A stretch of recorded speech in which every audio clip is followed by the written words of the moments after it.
आप सभी का फिर से एक बार स्वागत है इस लेक्चर में। तो जैसा कि हम जानते हैं कि हम कवर कर रहे हैं फाइनेंशियल नॉलेज को और बेसिकली हम लोग कवर कर रहे हैं बैंकिंग अवेयरनेस को और सेक्शन है बैंकिंग हिस्ट्री। ओके। और प्रीवियस लेक्चर्स में हमने स्टार्ट किया था लिबरलाइजेशन एरा के बारे में और बेसिकली हम डिस्कस कर रहे थे कि क्या सिग्निफिकेंट इम्पैक्ट था इकोनॉमी पे या बैंकिंग सेक्टर पे इंडियन इकोनॉमी के after the liberalisation era. Alright. तो हम कंटिन्यू करेंगे सीरीज के साथ में इस लेक्चर में और बेसिकली हम डिस्कस करेंगे और ज़्यादा सिग्निफिकेंट्स को जो कि इसके बारे में ही होंगे। तो आइए शुरू करते हैं। तो टॉपिक है financial knowledge, banking awareness, banking history हम लोग कवर करने जा रहे हैं। ऑलराइट। और चलिए चलते हैं। तो अब हम लोग जो देखेंगे वो देखेंगे हम फॉरेन इन्वेस्टमेंट को। ऑलराइट। लिबरलाइजेशन जो था उसने अलाउड किया फॉरेन बैंक्स को सेटअप करने के लिए ऑपरेशंस इंडिया में और ये आपका लेके गया इंटरनेशनल बैंकिंग जाइंट्स के एंट्री की तरफ, जैसे कि सिटी बैंक हो गया आपका जो कि अमेरिकन बैंक है, स्टैंडर्ड चार्टर्ड हो गया और एचएसबीसी हो गया। एचएसबीसी आज के टाइम पे भी काफ़ी फेमस है इंडियन कॉन्टेक्स्ट में। ऑलराइट। ये है आपका basically Hong Kong Shanghai banking corporation. Alright. और नाम पढ़ने के साथ साथ ही आप अज्यूम कर सकते हो कि ये किस जगह से बिलोंग करता है। ऑलराइट।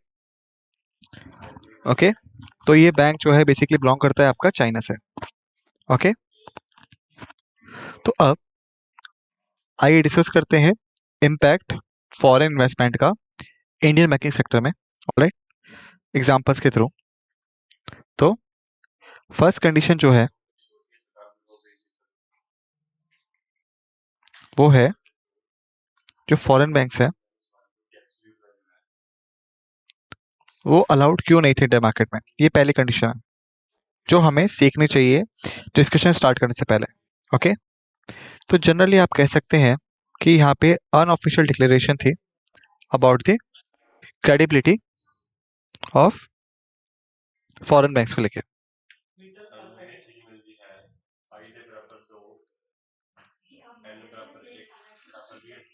क्योंकि जब फॉरेन बैंक्स हैं क्या वो सिक्योर्ड है इंडियन कस्टमर्स के लिए या नहीं, ये एक बड़ा क्वेश्चन मार्क था 1991 से पहले। ओके। और ये जो क्वेश्चन मार्क था बेसिकली स्टार्ट हुआ आपका और आप कह सकते हैं बेसिकली ग्रोन हुआ during the time period of 1939 से 1945 के बीच में। क्यों? क्योंकि ये टाइम था आपका वर्ल्ड वॉर सेकेंड के टाइम का।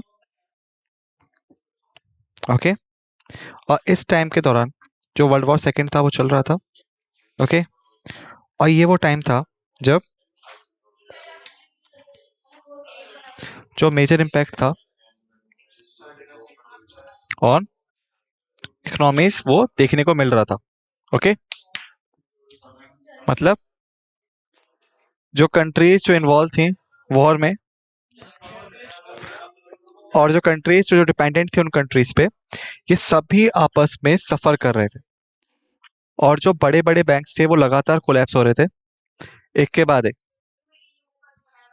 ऑलराइट। और ये इंडियंस को भी महसूस हुआ इस टाइम पीरियड के दौरान क्योंकि हम भी ब्रिटिशर्स के कंट्रोल में ही थे। ऑलराइट। जो कि उस टाइम पे वॉर का पार्ट थे। ओके। तो ये मेजर चीजें थी जो हो रही थी यहाँ तक कि वर्ल्ड वॉर सेकेंड के बाद भी जो वर्ल्ड है आपका उसकी जो बैंकिंग इकोनॉमी थी, वर्ल्ड बैंकिंग इकोनॉमी आप कह सकते हैं बेसिकली, वो लगातार सफर कर रही थी वापस से खड़े होने में। ओके। और लड़ाई के बाद जब लड़ाई खत्म हो गई तो जो बैंकिंग इकोनॉमी थी वर्ल्ड की वो बढ़ तो रही थी लेकिन ऐसे नहीं जैसे उसको एक्सपेक्ट किया गया था, और लगातार सफर कर रही थी। और ये जो चीज थी ये लेके गई इंडियन पॉलिसी मेकर को ये सोचने के लिए कि वो एक चेक लगाएं इस बात को लेके कि फॉरेन बैंक जो है क्या वो इंडिया के लिए बेनिफिशियल है या नहीं। ऑलराइट। तो उन्होंने चेक लगाने स्टार्ट किए फॉरेन बैंक्स पे। क्यों? उदाहरण लेते हैं कि मान लीजिए कि ये है आपका फॉरेन बैंक XYZ। ओके, और ये है आपका इंडियन पीपल जिनके पास 20 lakhs है डिपॉजिट करने के लिए इस बैंक में। ओके, अगर ये डिपॉजिट करते हैं इसको फॉरेन बैंक में, तो जो बैंक है जो कि जुरिस्डिक्शन के बाहर ही है इंडियन अथॉरिटीज के, ऑलराइट,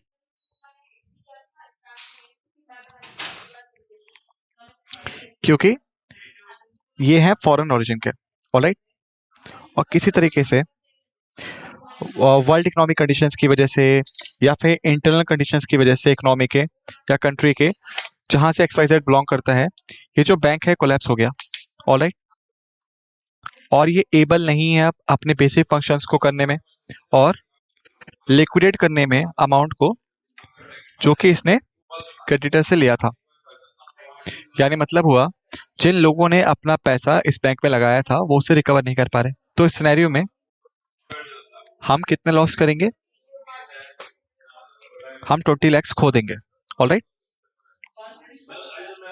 और ये होगा हमारे लिए एक huge loss as per the conditions, क्योंकि इस पैसे को XYZ में इन्वेस्ट करने की जगह अगर हमने उसको इन्वेस्ट किया होता ABC में, यानी मतलब हुआ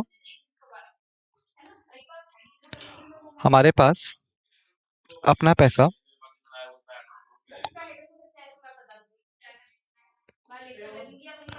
होता अपने ही बैंक में, यानी जो बैंक है जिसमें हमारा पैसा है वो इंडियन अथॉरिटीज के अंडर ही आता। ओके, तो ये एक पिक्चर है जो मैं आपके सामने पोर्ट्रे करने की कोशिश कर रहा हूँ कि क्यों जो फॉरेन बैंक्स थे वो क्वेश्चन हुए अपनी क्रेडिबिलिटी को लेके, क्योंकि अगर वो कोलैप्स हो गए तो हम अमाउंट को सिक्योर नहीं कर पाएंगे जो कि हमारे ही लोगों का था। तो इसी वजह से जो फॉरेन बैंक्स हैं वो इंडियन इकोनॉमी में अलाउड नहीं थे, लेकिन बाद में पुअर परफॉर्मेंस की वजह से बैंक्स के इंडिया में ड्यू टू वेरियस रीजंस हमें चाहिए थे फॉरेन बैंक्स इंडिया में आने के लिए, ऑपरेट करने के लिए। तो जो फॉरेन बैंक्स थे वो हेल्पफुल क्यों थे इस केस में? तो आइए उदाहरण लेते हैं कि मान लीजिए कि ये है आपका इंडियन बैंक्स XYZ, 3 बैंक्स हमारे पास। ये जो बैंक्स हैं इनके पास डिपॉजिट है 10 लाख रुपए के, ऑलराइट, और जो इंडियन इकोनॉमी है उसकी डिमांड है 20 लाख रुपए के। ओके, तो अब यहाँ पे जो डिमांड है वो ज़्यादा है, जो सप्लाई है वो कम है, ऑलराइट, जिसका मतलब हुआ कि जो इंटरेस्ट रेट है वो आपका ज़्यादा होगा, ऑलराइट, और ये आपका लेके जाएगा डिस्करेजमेंट ऑफ बैंकिंग सेक्टर, और आप कह सकते हैं फॉर्मल सेक्टर लैंडिंग को लेके। ओके, ऑलराइट, तो ये हो रहा था उस समय। तो इस काइंड ऑफ सिचुएशन को डील करने के लिए हमारे पास सिर्फ 2 ही ऑप्शन थे, या तो हम इंक्रीज कर दें मनी सप्लाई को, सेकंड हम अरेंज करें रिक्वायर फंड्स को। तो ये 2 ऑप्शंस थे हमारे पास। फर्स्ट, अगर हम फर्स्ट ऑप्शन के साथ जाते यानी हम मनी सप्लाई को इंक्रीज कर देते, यानी 10 लाख रुपए हमारे पास है और 10 लाख रुपए की कमी है हमारे पास, तो हम क्यों 10 लाख रुपए जो है वो लोगों को डायरेक्टली पकड़ा दे इन्वेस्टमेंट करके, गवर्नमेंट एक्सपेंडिचर करके और बाकी अलग तरीकों से, ऑलराइट, और फिर जो डिमांड है वो तो पूरी हो जाएगी। तो ये हमारा पहला केस था जो हम कर सकते थे। लेकिन अगर मनी सप्लाई जो है वो मार्केट में बढ़ जाएगी तो इन्फ्लेशन ऑटोमेटिकली हो ही जाएगा, क्योंकि जब भी जो पैसा बढ़ेगा मार्केट में, जो लोग हैं उनकी परचेसिंग कैपेसिटी वो भी बढ़ेगी और ये ऑटोमेटिकली लेके जाएगी आपकी प्रोडक्ट इंक्रीजमेंट में और डिमांड्स में, और प्राइसेस जो है वो भी बढ़ने स्टार्ट हो जाएंगे, और जब प्राइस बढ़ेंगे तो इन्फ्लेशन ऑटोमेटिकली बढ़ेगी ही। तो ये हमने डिस्कस किया था इकोनॉमिक्स लेक्चर में। ओके, तो पहले से ही जो इकोनॉमी है वो सफर कर रही है, और अगर इन्फ्लेशन जो है वो मार्केट को हिट कर देती है, तो जो लोग हैं उनको ज़्यादा से ज़्यादा फाइनेंस की ज़रूरत पड़ेगी अपनी नीड्स को फुलफिल करने के लिए। यानी मतलब हुआ कि अगर जो डिमांड है वो सिर्फ 20 लाख रुपए की है, इन्फ्लेशन की वजह से ये आपकी हो जाएगी 30 लाख तक।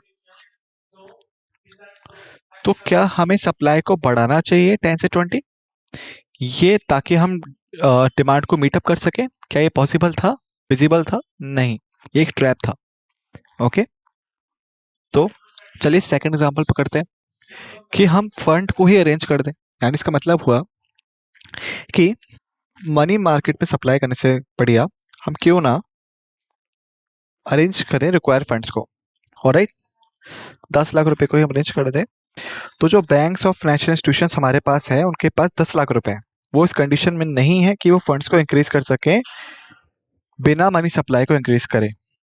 इस सिनेरियो में हमें जरूरत होगी आउटर प्लेयर की, जो कि मार्केट में एंट्री ले और फुलफिल करे करंट नीड्स को।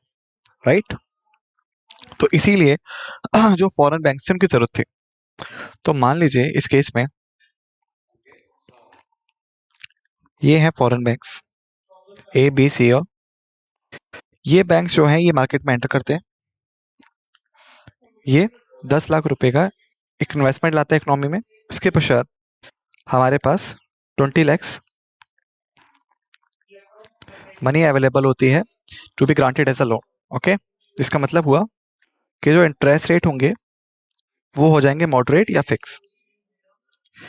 तो इस तरीके से मनी सप्लाई को या इन्फ्लेशन को बढ़ाए बिना हम सिचुएशन को मेंटेन कर सकते थे। तो जो फॉरेन इन्वेस्टमेंट थे या फॉरेन बैंक्स जो थे, उन्होंने इंडियन बैंकिंग सेक्टर को हेल्प की इस तरीके से। अब हम बात करते हैं टेक्नोलॉजी और ऑटोमेशन को लेके। टेक्नोलॉजी का जो ऑटोमेशन था, बैंकों ने इंट्रोड्यूस किया ऑटोमेटेड सर्विसेज को, जैसे एटीएम हो गए या फिर ऑनलाइन बैंकिंग हो गया। और एटीएम का मतलब क्या होता है? Automated transaction machine.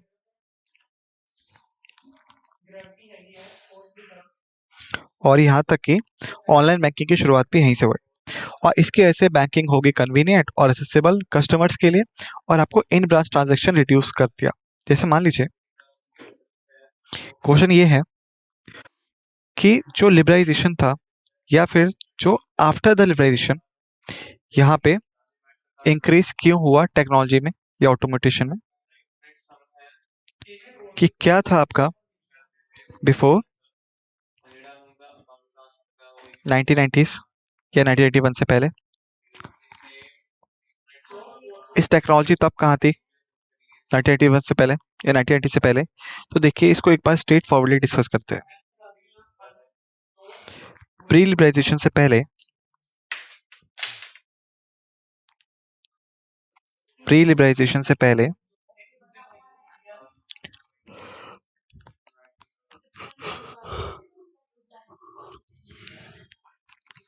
यहाँ पे एक चेक लगा दिया गया टेक्नोलॉजी पे, और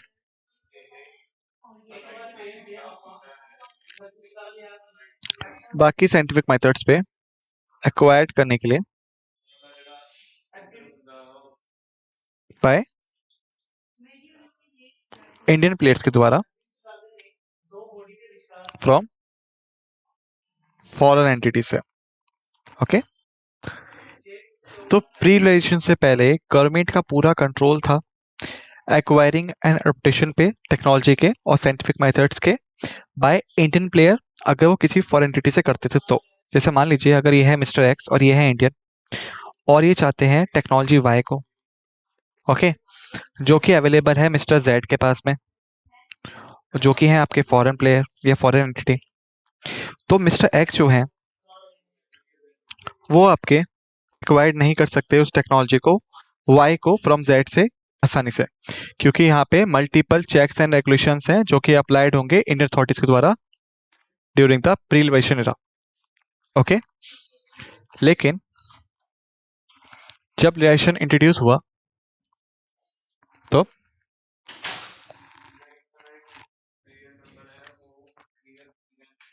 जो आपके चेक्स थे और जो रेगुलेशंस थी वह उनको रिलैक्स कर दिया गया और लिबरेटेड कर दिया गया, ओके, ड्यूरिंग द लिबरेशन के दौरान, ऑलराइट।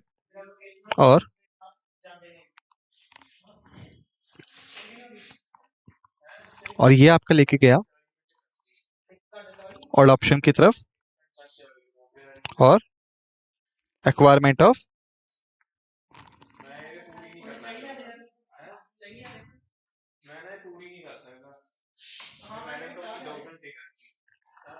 मॉडर्न टेक्नोलॉजी की तरफ इजिली, ऑलराइट। अब मिस्टर एक्स जो है वो इजिली कांटेक्ट कर सकते हैं मिस्टर जेड से अगर उनको टेक्नोलॉजी चाहिए वाई। तो लिबरेशन जो था वो रेवोल्यूशन लेकर आया in terms of technology and automation, क्योंकि अब जो प्राइवेट प्लेयर्स थे या जो गवर्नमेंट प्लेयर्स थे वो सेट थे कि वो आसानी से चीज़ों को एक्वायर्ड कर सकते थे, अडॉप्ट कर सकते थे फॉरेन एंटिटी से, ऑलराइट, ताकि एनहांस कर सकें दी एफिशिएंसीज को ऑफ इंडियन बैंकिंग सेक्टर के, ओके। तो उसका बिगेस्ट एग्जांपल है वो है एटीएम्स। एटीएम से पहले अगर ये आप हैं और आपको रिक्वायरमेंट है 1,000 रुपये बोरो करने के लिए बैंक अकाउंट से, तो आपको विजिट करना पड़ेगा मेन ब्रांच को और ब्रांचेस को, तो आपको सबमिट करना पड़ेगा डिमांड ड्राफ्ट को, और उसके बाद जो प्रोसेस है वो होगा और फाइनली आपका जो पैसा है वो आपको दे दिया जाएगा। और एक लॉन्ग प्रोसेस के दौरान आपका पैसा आपको मिलेगा, बहुत लंबा प्रोसेस होता है तो ये कन्वीनियंट नहीं होता आमतौर पे। लेकिन अगर हम बात करें आज के टाइम पे जब हमारे पास एटीएम्स है, तो अगर आप ये इंसान है जिनको पैसा चाहिए विड्रॉ करना है 1,000 रुपये बैंक से, तो ब्रांच को विजिट करने के दौरान बजाय आप डायरेक्टली किसी भी बैंक के एटीएम के पास जा सकते हैं और आप आसानी से 1,000 रुपये को विड्रॉ कर सकते हैं। आपको ब्रांच नहीं जाना है, आपको डिमांड ड्राफ्ट फिल नहीं करना, आपको पेपर वर्क नहीं करना। तो ये था आपका टेक्नोलॉजी एंड ऑटोमेटेशन। उसके बाद हम बात करें इंटरेस्ट रेट डी रेगुलेशन के बारे में। तो लिबरेशन से पहले जो इंडियन गवर्नमेंट थी वो कंट्रोल करती थी इंटरेस्ट रेट्स को। डी रेगुलेशंस ने बैंक्स को अलाउड करा खुद इंटरेस्ट रेट सेट करने के लिए डिपॉजिट्स पे और लोन्स पे, और मार्केट फोर्सेस को एनेबल कर दिया डिटरमाइन करने के लिए रेट्स को, और ये लेके आया आपका ग्रेटर एफिशिएंसी और बेटर लोकेशन ऑफ रिसोर्सेज। तो बेसिकली 1969 के बाद और 1980 के बीच में जब बैंक जो थे आपके वो आपके नेशनलाइज हो गए, ऑलराइट। तो क्या हुआ, जो इंटरेस्ट था आपका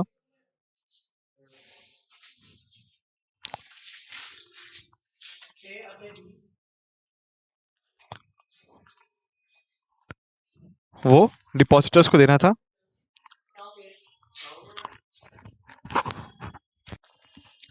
ठीक है, और जो कि कमाना था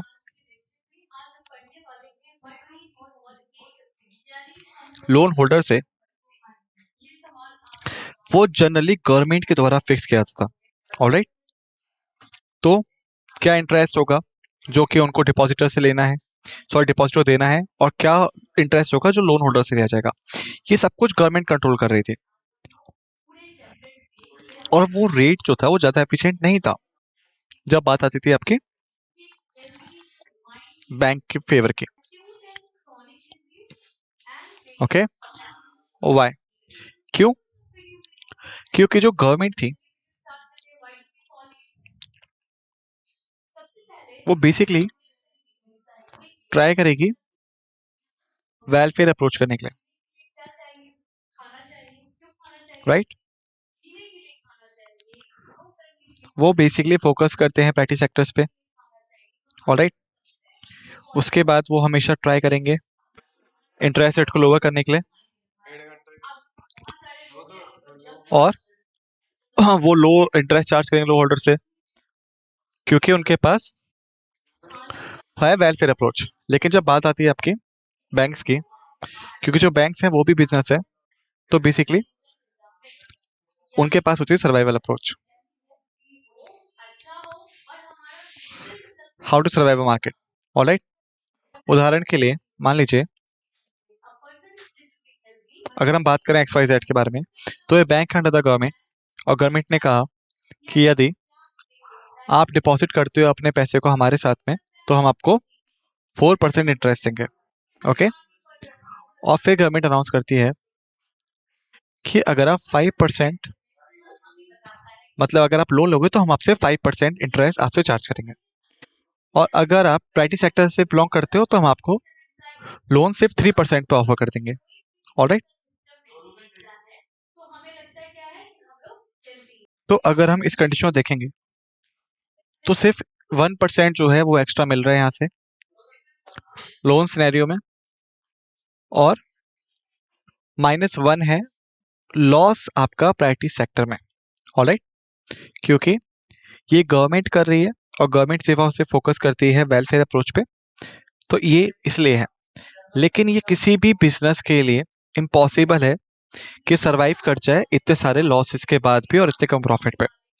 यानी ये रीजन था कि क्यों ज्यादातर बैंक जो थे वो लगातार कोलैप्स कर रहे थे।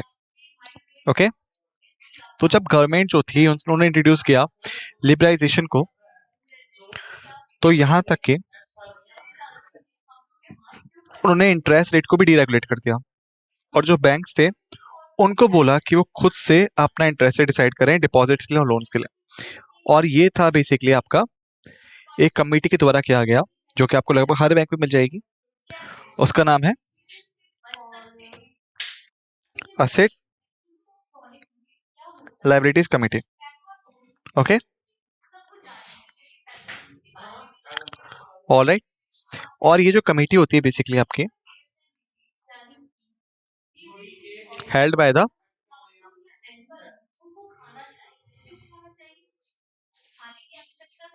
इसको बैंक का सीनियर मैनेजमेंट हेल्ड करता है एसेस करने के लिए लाइबिलिटीज को, और असेट्स को, और उसके पश्चात डिसाइड करने के लिए इंटरेस्ट रेट को। ओके, तो जो कमेटी होती है बेसिकली रिस्पॉन्सिबल होती है इस चीज़ों के लिए डी रेगुलेशन के पास से। यानी इन्हें गवर्नमेंट ऑर्डर्स नहीं चाहिए इंटरेस्ट रेट और डिपॉजिट्स को डिसाइड करने के लिए, बल्कि इनके पास अपनी खुद की कमेटी होती है असेट लाइबिलिटी कमेटी, जो कि एग्जामिन करती है लाइबिलिटीज को। यानी मतलब हो गया वो डिपॉजिट्स जो कि बैंक के पास है, क्योंकि वो बिलोंग करते हैं किसी और के। ऑलराइट, और बैंक को वो पैसा वापस लौटाना है ओरिजिनल अकाउंट होल्डर्स को जिन्होंने पैसे को डिपॉजिट किया था बैंक के साथ में। और फिर आते हैं असेट। असेट क्या होते हैं आपके?